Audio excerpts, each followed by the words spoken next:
And we are live. Hey guys, this is Ruben from Dubb's podcast Connection Loop. I'm with one of my favorite people, Marilyn Devonish. And Marilyn has been such a great early adopter that has given us so many interesting pieces of feedback and so many interesting channels and just a really cool overall vibe. So, Marilyn, you and I were just talking about some super interesting things about being in isolation and how to be our best self. So I figured we can get into it. Some of the topics that I'd love to explore are just overall dealing with isolation, maintaining focus, how to connect people digitally during this time. Use what is anchoring? I want to learn more about that, and then of course NLP, which is a topic that we've discussed before. So, what is your take on all of this stuff and right now? Well, I might start with self-isolation. And first of all, thank you for having me back on your wonderful show. Amazing. I know I sort of invited myself saying I really want to talk about this topic. But one of the things about self-isolation is if you had said to people probably 6 months ago or 3 months ago, what do you most want? And they'll be going, oh man, I'd love some time off. And then suddenly you've got some time off and you can't actually get people to stay in their houses because I think people very quickly realize that working from home is a completely different ball game sometimes. When you add to that the sense of self-isolation and enforced isolation, it really can mess with people's heads. So one of the things I've been sharing with a lot of my clients is just things you can do to break up the day. And I say, if you are one of those people who's having to work from home, I definitely recommend segmenting the day in the same way you would if you're at work. So make sure you have regular breaks, make sure you have a schedule for lunch, make sure that you're also making an effort to connect with people. And because I don't think people realize the power of those, what I call those micro contacts, walking past someone on the way to the water filter, passing someone in the street, just saying hi, seeing your neighbors having a chat. I think we all take that all for granted, understandably, because it's our everyday way of being. And now that's all been taken away. You're suddenly like, oh my God, what am I going to do next? So I would say a really big piece of it in terms of keeping your sense of sanity, particularly if you do live on your own, is making sure you build in connection time and break time. And you could go old school and pick up the phone or send a text. You could be more high tech, FaceTime, Skype. Also things like Wait, wonderful I'm sorry. platforms Did like you say Signup. did you say pick up the phone? I did say you could go old school and pick up the I phone. don't know what that means. What is that? Wait, you can make a call on a phone? What? I know it's a weird concept, and I've actually phoned a few people recently. They're like, "Oh my God, it's so lovely to speak to you," because just hearing another person's voice. And in terms of the way you connect with clients, what I'm going to start doing soon is sending some Dubb messages to people. Hmm. Hey, how are you? How are you doing? What's been going on? Click the button here if you want to send me a video message back, because I think that's going to be a wonderful way to break up my day and also to break up the day of the people who receive those Dubb messages. I've never thought of Dub as a way to just connect with people on a purely personal basis. I've seen it used like that in the past, but that is such an interesting use case. And I'm so glad that you're thinking of that because you're right. It is a good thing to do to send someone a quick little note, send someone a quick little video. One of the things that I used to do is on my phone is I used to record a video on my phone and then just text it to someone as a birthday wish or something, and that became kind of my thing. And I remember thinking to myself, I'm like, there's got to be a better way than just texting someone a 50 meg file every time I want to communicate. You know, the And same then, goes for email because who wants to attach an email? and that's probably one of the drivers for why you then created Dubb, in terms of there's got to be a better way, because that's how many Right. inventions come about. Somebody looks at a situation and goes, no, this isn't working. So I'm Yeah. definitely going to be using it in that way, and I'll probably do them personally as well, just a little 30 seconds so I can actually say the person's name. So for me, that's going to be a big one. Now, in terms of the whole piece about your environment when you're working from home, once you've connected, you've spoken to some people, one of the things I find is that people don't make a distinction between their work and their home, because Mm. suddenly they're just thrust into this place and this space. So for myself, now I am sitting in my office, so I know when I walk out there, I'm into my living space. But even so, I still, many years ago, I call it the threshold, where I know that when I walk over that threshold, particularly at the end of the day, so once we finish this call, it's going to be around 8:30 in the evening for Right. me. So when I walk over that threshold, I'm done. No more work, no more emails, no more telephone calls, because what can happen in these situations is things start to creep out and overspill. And so I would always kind of remind people about doing that as well. If people are working at home and they've got their family around them, set some boundaries. So, when I'm sitting here doing this, that means, and also sometimes you've got to set boundaries for friends and relatives and neighbors, etc., who kind of think, oh, you're at home now, I can call you at any time. I can text you at any time. I can FaceTime you at any time. And that's often if you are in a job and your job now is just to do the same job, but from home, it's not necessarily that free and easy, as people are starting to find out as well. So I would say once you kind of understand the flow of your work, set the boundaries, tell people what's in, what's out, what's acceptable, what's not acceptable, and the parameters in terms of timings, because all of those things can then create a bit of stress if you haven't got them managed and if you haven't got them handled. And I would definitely also say about scoping the work, so you know what's kind of expected. If you know that you'll, I don't know, create 10 client reports in a day, once you've done your 10 client reports, if that is genuinely what you're meant to be doing, you can kind of go, I'm done, even though it might be 2 o'clock in the afternoon. And I think one of the problems is people overwork because they're afraid of being caught out for not working. Yes. And that in itself is also a problem. Right. No, that's really interesting. You touched upon a couple of really interesting topics. This idea of boundaries, and we've never even thought of this situation that we're in right now. There's no rule book for this. There's no protocol.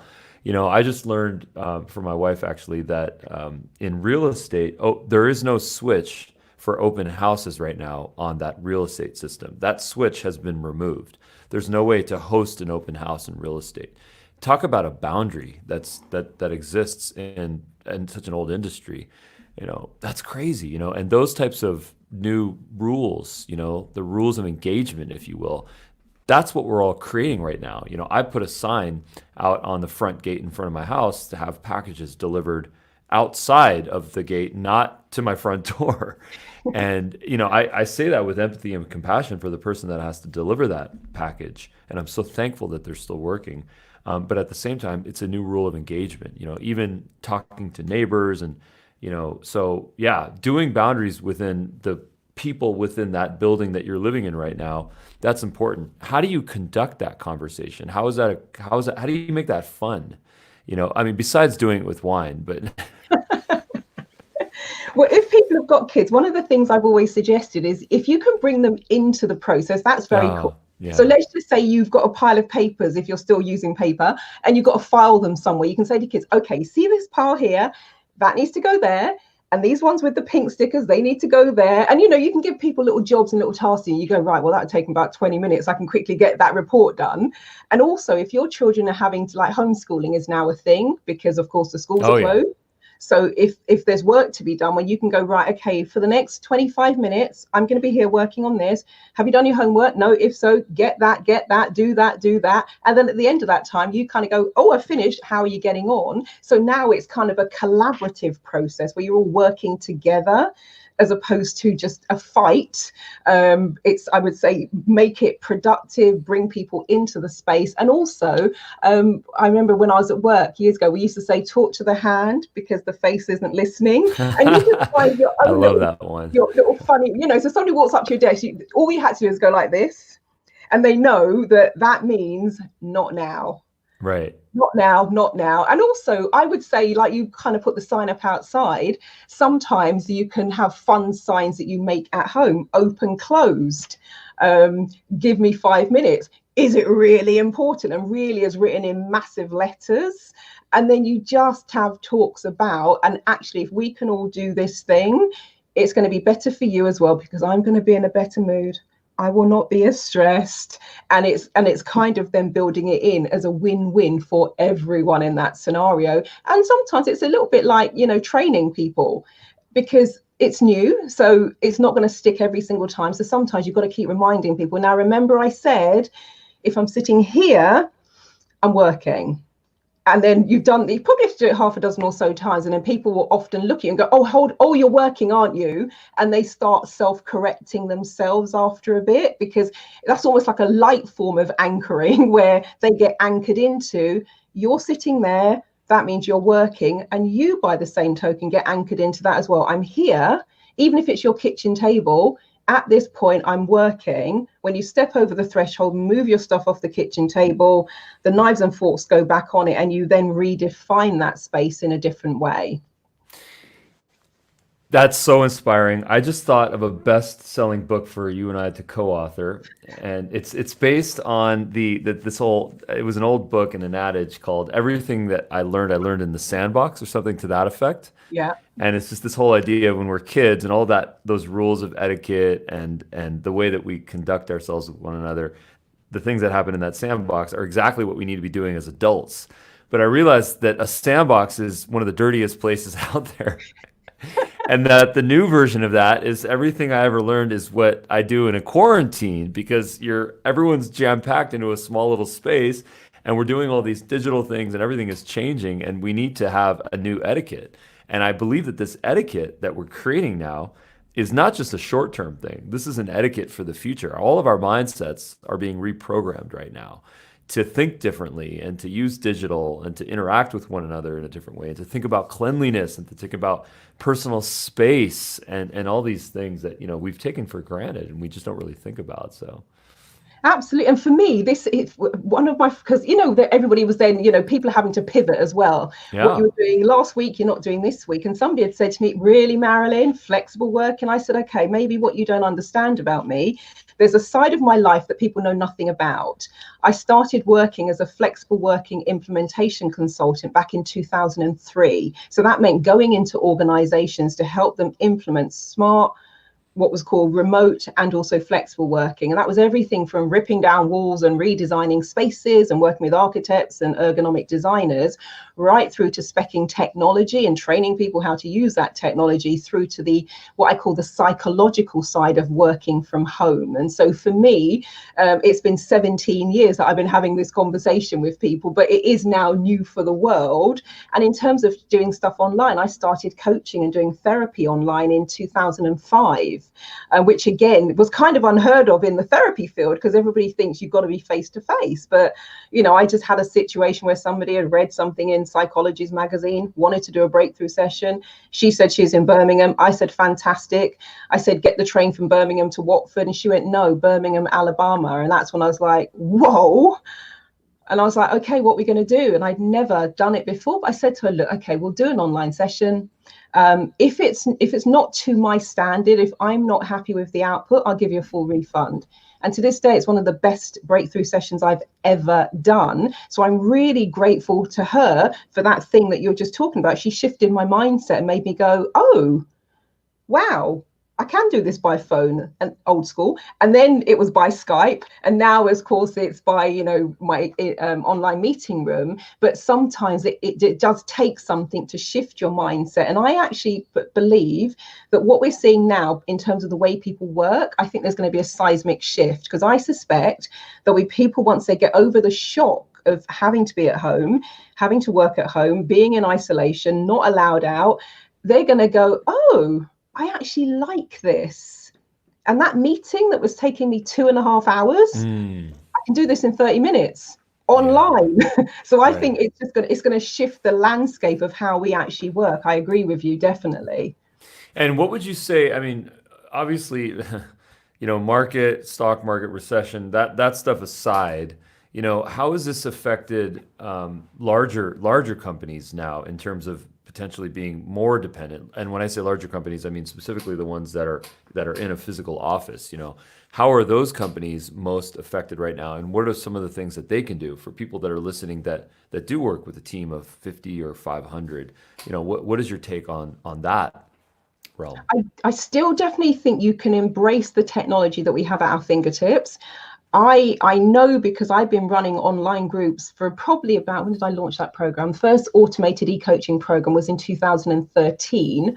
And I know that you can get a real sense of connection even when you're online. So I would say companies can still continue with their meetings, they can still hold their conferences, they can still run their workshops, because often when I first started running online workshops, I had people who had been to the in-person workshop.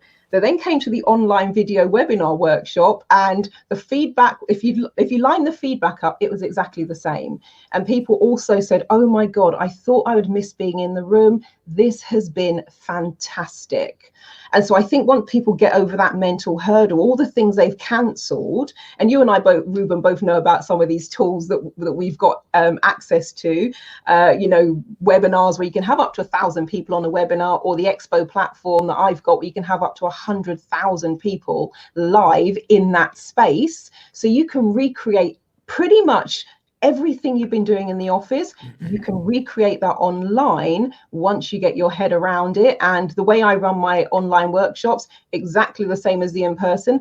The doors open at 9:30 or whatever it is. We'll have our break after sort of an hour and a half, depending on the material. At various points, I'll deliver a handout into the online room. There'll be a poll that comes up. There'll be a private Q&A if you really want to ask me something outside of the room. There'll be the public Q&A. So everything that I've ever done in a training room, in a conference room, I have been able to do those things online. So I think there's a massive amounts of scope. And I would say the key thing is you've got to make sure that you're bringing everyone with you. You don't want, a bit like, I guess, in the military, you don't want to leave any men or women behind. So there'll be people who are struggling with technology. There'll be people who go, oh my God, I don't even know what to press. They get overwhelmed. They maybe won't tell you. So you've now got to notice, where are people not communicating? Where are you not hearing from people? Where is maybe productivity, engagement going down? And I think when they get all of those pieces into play, you'd be amazed at what can be created in the online world, while we all have to be, interdispersed. You mentioned that you have hosted some events, and that you potentially are in the future. Is there anything that we should know about? Any kind of stuff that's upcoming? Anything that you'd like to promote? Oh my gosh. Well, actually, one of the things I've got, talking about the pivot, I'm in the UK for people who are kind of like, where is she from? I had a family flying in from Australia next week to take my photo reading workshop, which is a 3-day workshop. Of course, that's now not going to happen. So what I'm going to be doing is I'm going to be doing some all-nighters, because what I've decided to do, I'm still going to run the workshop live like I would if they were in the room, but I'm going to run it on Australia time. So that's happening the 3rd to the 5th of next month. And it means I'm going to be starting at 10 p.m. for the 2 longest days, the Saturday and the Sunday, and finishing at something like 4 a.m. or 6 a.m., whatever it is. So that's the next thing that's coming up live, which is the, read at 25,000 words per minute and photo read a whole book in 5 minutes, and improve your creative thinking, your decision making, your kind of reading, learning, intuition, you name it, it's all in there. I think that's, for me, one of the most powerful workshops I've ever done alongside the NLP is the photo reading. So that's the next thing that's coming up. And then where I'm kind of putting my focus and attention is then looking to see what I can do within organizations where they do still want to train their staff, they do still want to do their appraisal meetings, and then seeing what I can do, number one, to host for them, and also doing briefing sessions for the staff so that they can get their head around this and put some good protocols and measures in place. So I want to make sure I understand this. So this sounds like a phenomenal service that you provide, photo reading. Explain it to me a little bit more. I want to understand it.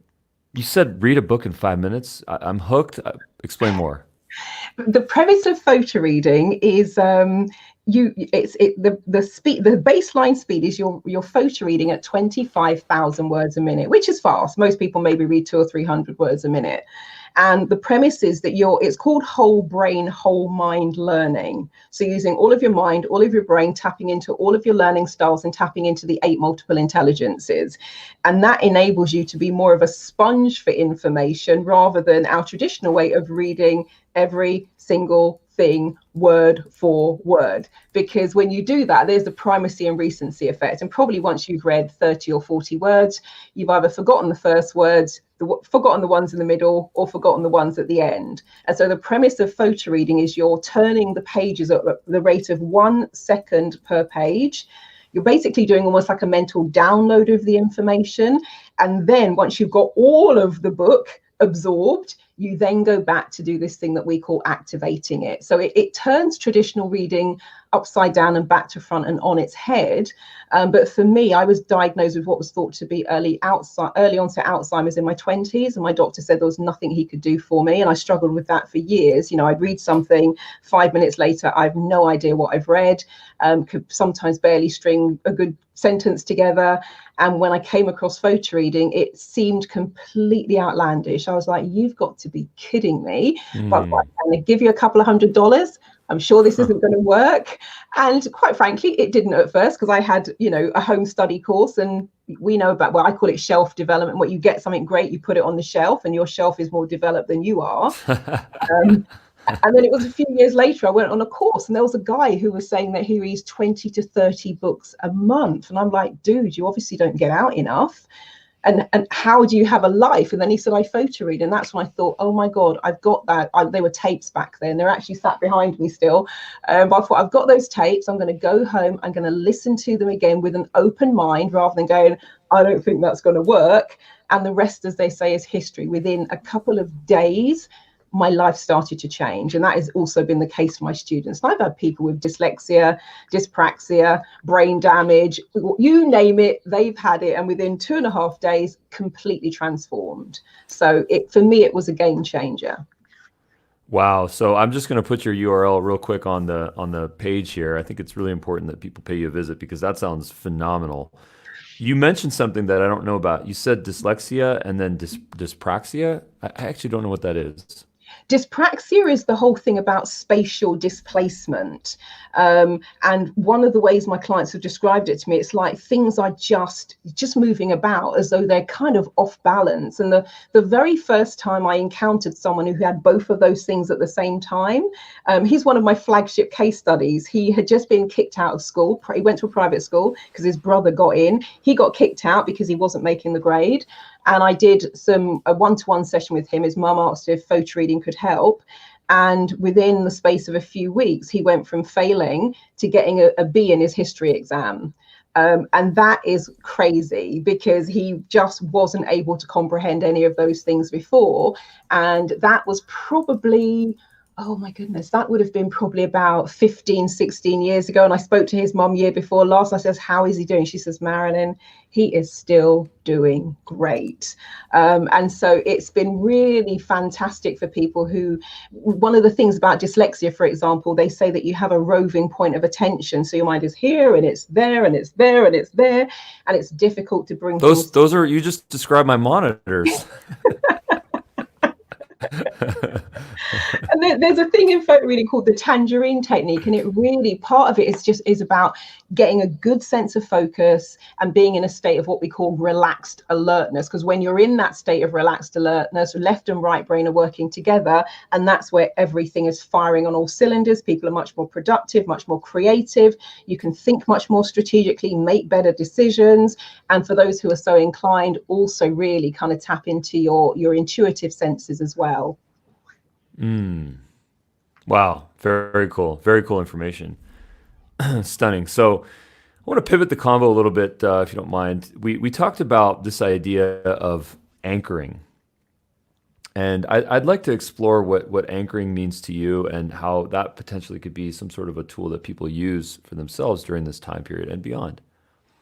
I first came across anchoring when I did my NLP practitioner and master practitioner. I went on to become a trainer of NLP. So it's a term that I associated with them. When I understood what it was, I'm like, we are anchored all the time. But the premise of anchoring is you will do something or say something which then invokes a memory. So if somebody was setting an anchor, for example, so one of the ones is people want to feel more confident or more calm or more peaceful, more relaxed, whatever it might be. And in this current situation, being calm and relaxed and peaceful is probably a good state. So you think of a time where you were that thing. So I might say, okay, think of a time where you were calm, peaceful and relaxed. Can you think of a specific time? People go, oh yeah, I was, on holiday. I was on the beach. I could hear the birds. I could see the sea, and, really relive it as much as you can. And then if you think of it like a curve, when you hit the peak point of that experience, you what you call set an anchor. Now, setting an anchor is something you will do or something you will say. And I often say to people, start with a physical anchor. So you might hit the top of that peak state and then, put your fist together and say to yourself, yes. Or, you might tweak your earlobe or do something which isn't in your day to day, because you want to be able to make a distinction between your daily actions and what you call firing off the anchor. But you set the anchor 3 or 4 times. So you say, okay, think of that time again and think of that time again. And you want to layer it in with any other experience. And when you hit the peak, you set the anchor, you do your physical gesture or you say the word. And once you've done that half a dozen or so times, what will happen is all you need to do is your gesture, and you are automatically transported into that state. So that's kind of what an anchor is. And if people are going, well, I'm not really sure that would work, it totally does. Like when I was growing up, depends on what country you were in, but there was a guy called Nick Kamen, and he did an advert for Levi jeans. The song that they used in that advert went to #1 in the charts because he was good to look at. And he goes into the laundrette. He's only got 1 pair of jeans. He needs to wash those jeans. So he takes the jeans off, puts them into the washer. And then people are sitting there swooning. But the song went to #1. Why? #1, you're hearing it all the time on TV. But #2, when you hear that song, people are like, oh, they now remember the advert. And so the music industry and the TV industry, the movie industry, they use anchoring all the time. Like Jaws, if you grew up in my era, you hear that music, automatically you're back into the state and you're like, oh my God. So it's used all the time. And I think a lot of the things that are used all the time, we as humans don't think to use them always to enhance our own lives. I think of jingles. I think of advertising jingles. When I hear that,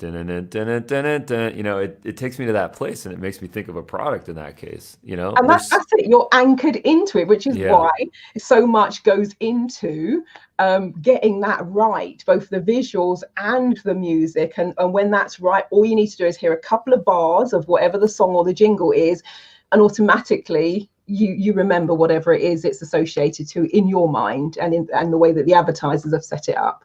So help me to create an anchor here. There's a moment that I have in my life where I was scuba diving in Belize in the Great Blue Hole. It's called the Blue Hole. And that was a moment, and I remember being down there. It was tremendous. So what you're saying is to connect some sort of a physical gesture to that memory in my mind. Is that correct? And when you think of it in Belize, you would think of, how did you feel? What did you see? What was going on around you? What did you hear? Was there a particular smell? The smell, you might have had the smell, salty water and that fresh air has a particular smell to it. And it might have been that, I just had a sip of coconut water or whatever it was. So if you, as many of the senses as you can bring into the memory, because that's going to make it as real to you as almost as being there. And then when you get to the peak of that experience, you then decide, okay, what's my anchor? And if your physical anchor, and when I first started, I was like, I'm really not into this stuff. My anchor was this, where I put these 2 fingers together and pressed them together and said, yes.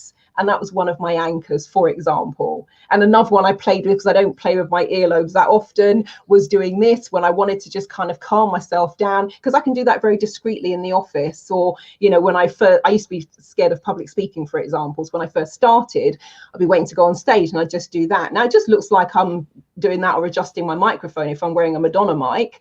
But what it was doing, it was reminding me to, okay, relax, calm, it's all good. So can be anything you choose in terms of the physical anchor. All right, so here's my anchor. I'm going to pinch my thumb against my index finger here, and then that's going to take me to that place. And then the next time I'm in a situation, I can do this while driving.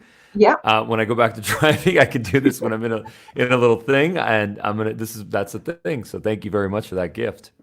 And you just play with it, so you remember being in Belize, you remember being there, and you almost might even feel your heart racing if it was really exciting, or just that sense of joy, that sense of pure connection. And when you hit the peak of that state, that's when you do your anchor. Give yourself a breather, do it again, and cycle round and do it 4 or 5 times. and build it up and build it up and build it up. When you hit that peak, set the anchor, and then it gets to a point where you just have to even think of the place or fire off the anchor, and all of those memories come flooding back.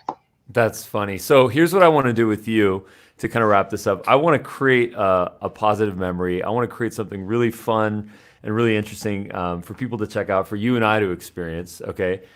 And what I'm going to do is I'm going to give you these terms they're British slang. Okay.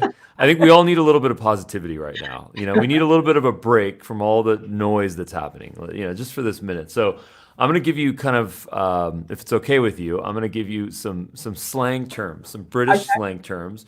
And then I just would like for you to explain what those mean to us. Okay. So are you in? Oh, go on, go for it. All right. So what does it mean to cock up? To say that again? To cock up. Oh, you make a mess. You've completely messed it up. Okay. What is blimey? It's like, oh my God. And it can be blimey. Somebody does something a bit cheeky, or it can be blimey, where you're quite surprised, but it is like an oh my God kind of thing. Okay. What does chuffed mean? Chuffed, you're happy. Oh man, I'm chuffed to bits. Like, I'm really happy so I actually am genuinely chuffed to bits to be here talking to you today. To bits. What does that mean? Oh, to bits. It means like a lot. Okay. All right. Bee's knees. Bee's knees. That's a good thing. If you think you're the bee's knees, you're great, you're fantastic. So sometimes you go, who does she think she is? The bee's knees? Or you go, oh man, I'm the bee's knees, which it means just brilliant, good on me, thumbs up, pat on the back. Wonky. Wonky. It's not straight. When you like, oh God, you're hanging a picture up, it's wonky. It's off kilter. It's not straight. Bangers. Now, bangers, generally speaking, and now that's going to be slightly contextual, but bangers, the first thing you say, bangers and mash. So that's sausages and mashed potatoes. Okay. All right. The next one is dog's bullocks. Oh, dog's bollocks. Okay. Dog's bollocks means, top dog, leader of the pack. It's brilliant. If I say I'm the dog's bollocks at flexible working, it means I am brilliant at this. So it's kind of bigging yourself up and saying that you're brilliant.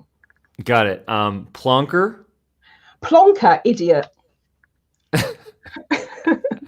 And the last one is toff, a toff, T-O-F-F. A snob, upper class. Like the people who might, well, I was going to say not so much now because I know we have much more diversity, but when I was growing up, the people who maybe went to private school, Eton, Cambridge, etc., they're the ones that you would say were toffs, wearing the bowler hats, etc.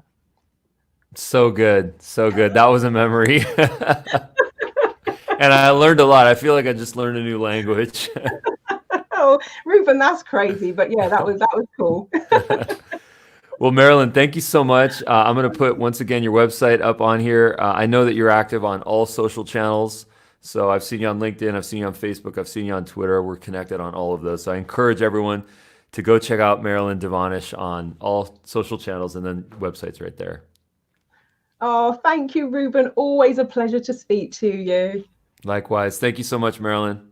Thank you. And thank you for Dubb, because it is such an incredible application. I absolutely love it. And people they get positively anchored when they receive a message. Yeah. And what is your take on some of the new things that we've launched on Dubb specific to just remote work and, Absolutely love it. I think it's incredible. It's amazing. And it's one of those tools that has been in the making. And there are certain things that are happening now. You go, oh my God, that is perfect for the time that we're in.